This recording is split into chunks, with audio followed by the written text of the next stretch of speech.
Direct గా మీరే చూశారు. ఎత్తి చూపుతూ రైతుల పరిస్థితి ఎంత అగమ్యగోచరంగా ఉందో, ఎంత దారుణంగా ఉంది. చివరికి రైతులు ఆత్మహత్య చేసుకుంటా ఉన్న పరిస్థితిలో ఉన్నారు. గిట్టుబాటు ధరలు లేవు. 5,000 కోట్లతో ధరల స్థిరీకరణ నిధి పెడతానన్న ముఖ్యమంత్రి మోసం చేశాడు. రైతులకు రుణాలు అందడం లేదు. బ్యాంకులు లేకపోతే బ్యాంకుల్లో రుణాలు వడ్డీల మీద వడ్డీలు వేసే పరిస్థితి ఉంది. పూర్తిగా రైతుల రుణాలన్నీ బేషరతుగా మాఫీ చేస్తానన్న ముఖ్యమంత్రి మోసం చేశాడు. బ్యాంకుల్లో పెట్టిన బంగారం ఇప్పిస్తానన్న ఇదే ముఖ్యమంత్రి మోసం చేశాడు.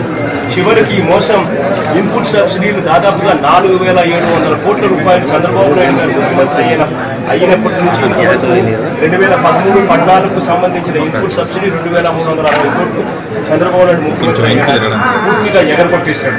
రూపాయి కూడా ఇవ్వాలి. పైగా ఆ ఇన్పుట్ సబ్సిడీలో కేంద్రం ఇచ్చిన డబ్బును డైవర్ట్ చేసుకున్నది వేరే దానికి. 2013-14కు సంబంధించిన 2,360 కోట్ల రూపాయలు ఇన్పుట్ సబ్సిడీని కూడా కలుపుకుంటే, ఎందుకంటే చంద్రబాబు నాయుడు గారు ఎన్నికలప్పుడు జల్ తుఫాన్ వచ్చింది, లైలా తుఫాన్ వచ్చింది, కరువులు వచ్చాయి, మేము పూర్తిగా రైతులను ఆదుకుంటాము వచ్చిన వెంటనే అని చెప్పి ప్రతి మీటింగ్లోనూ చంద్రబాబు నాయుడు గారు చెప్పిన మాట. కాబట్టి 2013-14కు సంబంధించిన ఇన్పుట్ సబ్సిడీ కూడా అంత ఇంపార్టెంట్.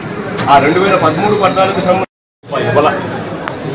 ఈ రకంగా చంద్రబాబు నాయుడు గారి పరిపాలన ఇంత దారుణంగా జరుగుతూ ఉంది. కాబట్టి ఆ రోజు 2 రోజుల పాటు రైతుల కోసం అని చెప్పి మద్దతు ధరల కోసం కావాలని, గిట్టుబాటు ధరలు కావాలని, చంద్రబాబు నాయుడులో వైఖరిలో మార్పు రావాలని నిరాహార దీక్ష చేసినాం.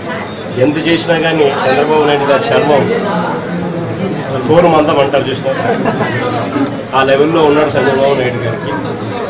ఈ చంద్రబాబు నాయుడు గారు అనే వ్యక్తి చేస్తూ ఉన్న అన్యాయాలకు, మోసాలకు, దుర్మార్గాలకు రాబోయే రోజుల్లో దేవుడు ప్రజలు ఇద్దరు కూడా గట్టిగా మొటిక్కలేదు.